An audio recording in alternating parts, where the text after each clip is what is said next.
Castro, and you are watching Leaders with a Mission. And today I have an amazing person that I love with all my heart because he's someone who transforms lives, and he's very cool. He's just an awesome person to be around. So his name is Valdes, and he has a profound passion and commitment to help patients reverse their disease instead of just managing. Dr. Valdes is a chiropractic physician with extensive postdoctoral training in functional medicine and clinical nutrition. He is committed to educating his patients and providing them with hope for a better life by providing a unique approach to diagnosing and treating conditions like type 2 diabetes, hypothyroidism, and early Alzheimer's. He has been successful at helping over 5,000 patients suffering from different chronic conditions to find improvement and at times even resolution to many of their chronic ailments and symptoms. And today, I present you Dr. Valdes. Hi, Diana. Thanks for having me. I'm fantastic. I'm so happy to have you. You just came back from a trip and Yes. I just landed. So I'm giving you my all right now. Thank you. So I wanted to ask you, because you are someone who inspires me. Thank you. From the first time that we met, there was this connection because both of us have a passion for holistic healing. Yes. Can you tell me a little bit about your practice and what is it that you do? Absolutely. So I feel that I've been put here on earth basically to help people eradicate chronic illness. Nowadays, the system of healthcare and the world of medicine is more interested in managing chronic disease than in actually helping patients find the root cause of these diseases and successfully helping them to revert them back to a state where they're no longer a threat for the patient. And so to me, that's something that personally I find it very unfair. I find it even to a certain degree, somewhat unethical, based on all the information and all the research that we now have to allow patients to continue to deteriorate with time from diseases that we know are very treatable with safe interventions. And I want you to tell me, what is your definition of leadership, especially in your type of work, in your line of work? What is your definition of leadership? Basically, to me, it has two portions in the clinical field and then also at the personal human level. So clinically, for me, one of the most important things is becoming the most valuable person in the room, right? And to us as clinicians, that's really achieved by continuing to train and continuing to learn as much as possible. So a large chunk of my personal income goes to continuing education. I travel at least once or twice a month to different workshops, certification seminars, and I try to keep myself always at the forefront of knowledge. The way that functional medicine is moving right now, there's so much money going into research and the knowledge base is advancing so much that sometimes the protocol that I'm practicing right now will be improved in the next 4 months. So I always want to be that guy that has the edge, that has the latest tools, the latest information, because I think that that's very valuable in the way that I provide service and in my ability to provide the best possible outcomes clinically. But also on a personal sense, I think that to engage a patient in an approach, in a method of care, the doctor has to have a lot of skin in the game. And I believe a lot in embodiment and on trying to practice as best as I can the things that I teach, because that makes the information come from a very genuine place. It's not like the doctor hammering you over the head with information. It's actually a bridge of communication. We're on this journey together. We're on a journey of avoiding all the traps that socially exist towards optimal health. So we can talk about food, we can talk about toxins, we can talk about stress, we can talk about hormones, we can talk about all these things, not only from a place of, I'm giving you all this data, but from a place of I'm also on this journey with you. I'm practicing this. I'm teaching this to my wife, to my daughter, to my parents. And I want all of us as a population, as a society, as a city to move in a direction where we become healthier, where we can avoid a lot of the problems that are actually bankrupting our nation. And so to me, leadership is both at the personal level and also at the professional clinical level. That's kind of how I work leadership into my personal practice. I remember that when we started working together, this was like a while ago. Right. At that time, you were completely focused on, reversing type 2 diabetes and also hypothyroidism, Hashimoto's and all this stuff. But last time we spoke, you mentioned something that you were super excited about, which was something that you mentioned it as type 3 diabetes. Right. But it's translated to Alzheimer's. Right. And how people can find ways to ensure that they don't have to go that path. Yes. Can you share with me? And I wanted to talk about this because I feel like you are one of the top people in the industry right now who is taking leadership, who's going first at this for your community with a deep level of love and with a deep level of caring. So please, please, please share with us what is that about, especially because a lot of people don't even know that they can do something about it. And I think it's so valuable. Okay. So that would probably require a documentary in itself, but I'll be very brief.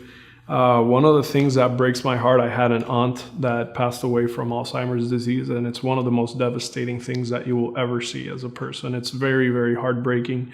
To me, that disease steals everything that just makes living worthwhile. Your memories, who you've been as a person, everything that you've worked for, everything that you've loved, all the people that are important to you. And in that model of care right now, in the treatment of Alzheimer's, there's so little responsibility that's had by many doctors.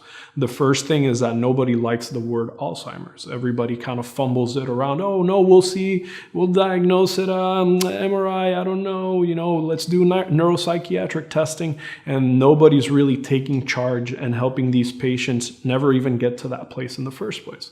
So right now, there's a lot of research that's emerging that's showing us how this disease can not only be completely prevented, it can also be reversed in a lot of the cases if caught early enough. And so one of the keys is understanding what is it that's making the brain sick. And the brain can become sick because of many different reasons. In our society, we have this belief that is just completely wrong, that as we get older, we're supposed to become forgetful, right? Oh, poor guy, he's just getting old. Well, that belief is actually like a virus in society that allows for the brain to degenerate with time. I can show you a lot of people that are very old and yet are very, very sharp. And that's really the way that it's supposed to be. We're supposed to retain neuroplasticity through our lifetime. We're supposed to be sharp all the way to the very end. And so as our bodies are becoming sicker as a society, so are our brains. And what we're seeing is a new epidemic, and that is the epidemic of cognitive decline. Right now, Alzheimer's disease is the 6th leading cause of death. It is expected to move to the 3rd leading cause of death in the next 10 years. That's scary. And so I want to be able to position our services and our clinic in a way where we not only treat people when they already have the full-blown problem. I want to be able to deliver the information at a stage where people really don't even have to go down that route if possible. That's such a powerful thing to provide even a glimpse of hope that there is something that people can do. Yeah. And how that can change a family and generations among that. So yeah. I love that you're touching that, because I know how passionate you are about really caring for someone and giving them back their life. Yes. Well, one of the incredible things is that it's not only like a glimpse of hope now. This is a very real approach. It's been already very clinically validated. So we know that if this information continues to penetrate the market, the healthcare market, we have tools that can guarantee the total eradication of this disease in the next 15 to 20 years. So I mean, tell me if that wouldn't make you completely passionate about something. And to me, I feel such a huge responsibility on my shoulders. And sometimes, you know, as a leader, you have to sometimes ask yourself, am I willing to die on this mountain? Is this the mountain that I'm willing to defend and fight for? And to me, the answer to that question every single day is like, hell yeah, this is what I'm here to do. I love it. I love it because when we got to do the video, I got to see firsthand the real patients, the people who had a profound love and admiration, that they had gone through hell and back with people who were just giving them medications and more medications and more medications, and they felt hopeless. Yeah. And to have the power to gain your life back, where you don't have to be a prisoner of medicine. Yeah. As a filmmaker and as a video person, finding those transformational stories are addicting to me. Cool. It brings me life, and it brings me hope to see that there's people that are caring enough to bring this forward. So I have a really cool question, because I kind of know the answer, but I want you to say it, which is there a book or a training or a leader that you admire so much that inspires you to do better and better as you grow your practice? Yes. So you already probably know my answer. But I would say, as far as a book, there's one book that really transformed the way that I deal with adversity, and it's a book called Anti-Fragility or Anti-Fragile. I don't know if you're familiar with that, but we can talk about that very briefly. And then as a leader, that really inspires me, I would probably say Tony Robbins is one of the people that I look up to tremendously, because I think that through his work, he's been able to kind of do it all, right? He has become a humanitarian that has a very profound impact on society. He is incredible at empowering other human beings and helping them move forward with their own issues in their own life, to the point where they are focused on growth and contribution way more than like the needs of the personality and the needs of self.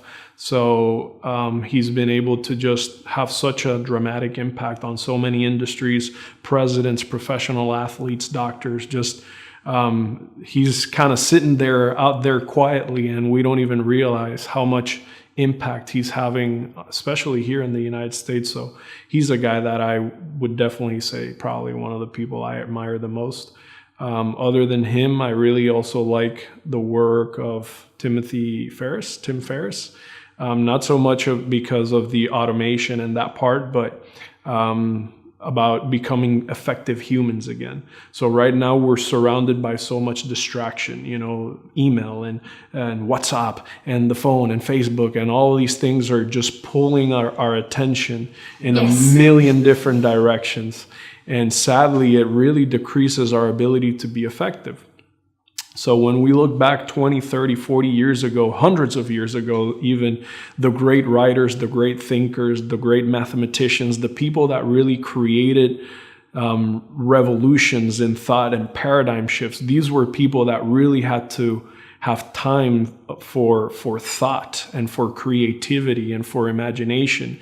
And that's becoming harder and harder and harder as technology occupies more and more and more of our lives. So probably that would be another tremendous book that I would probably recommend. I know that there is a book that you just did. Oh, yeah. So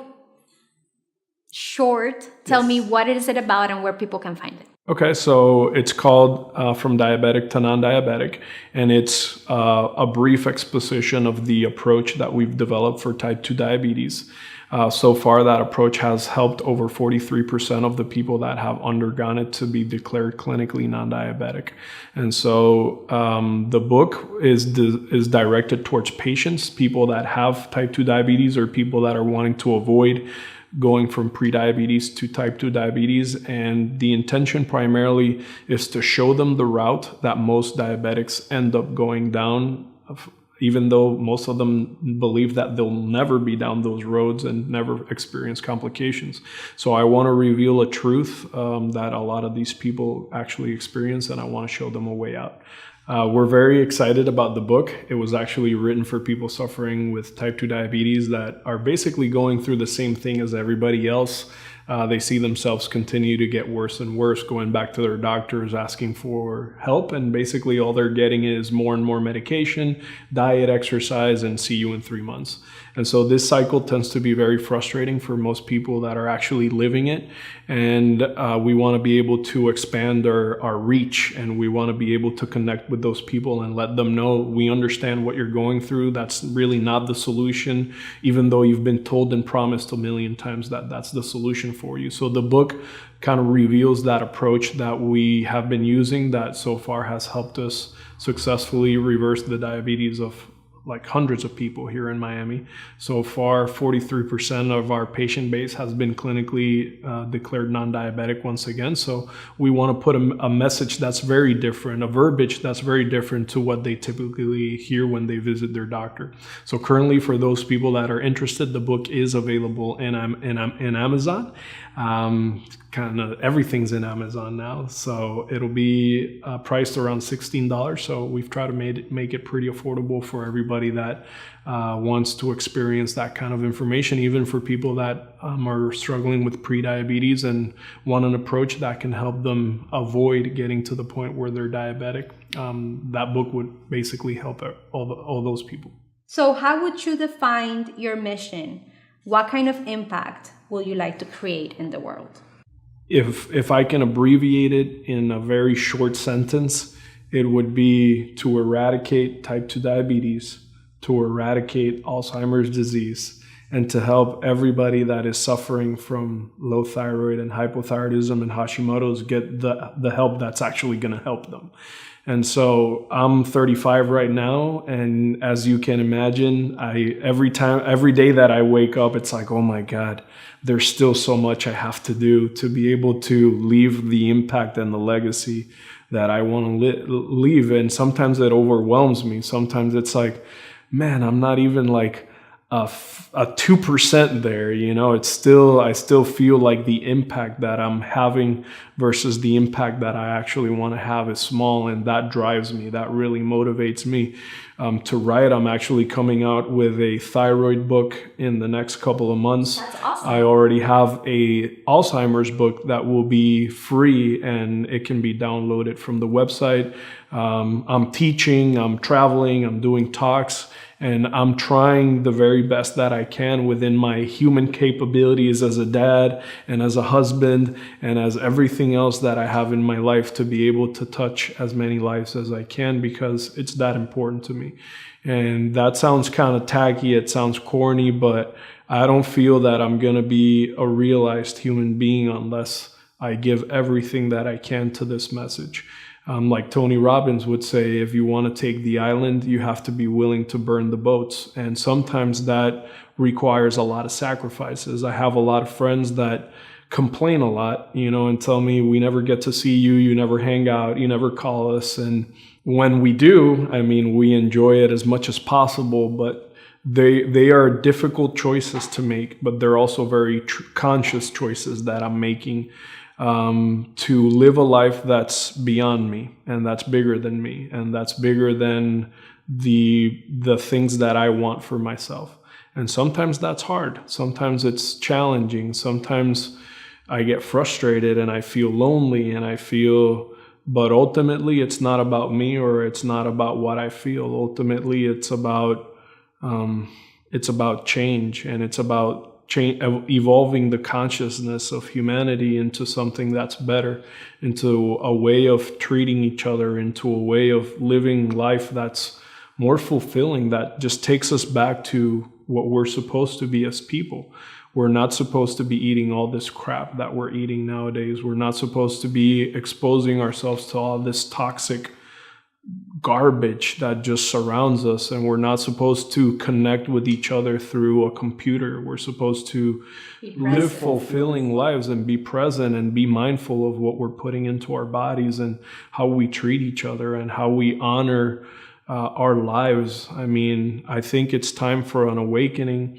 I think it's time for a reconnection in society. Politically, things are not looking tremendously good. We're seeing a lot of disconnect. and a lot of distance. And the more disconnected and separated that we become as humans, I think that ultimately the sicker we will be, the more depressed we will become, the more unfulfilled we are. I think that as a nation, the more united, the more conscious, the more aware, the more that we support each other, we can do much greater things than by feeding each other garbage and then feeding everyone medication so they can keep eating the garbage. And it's just not right.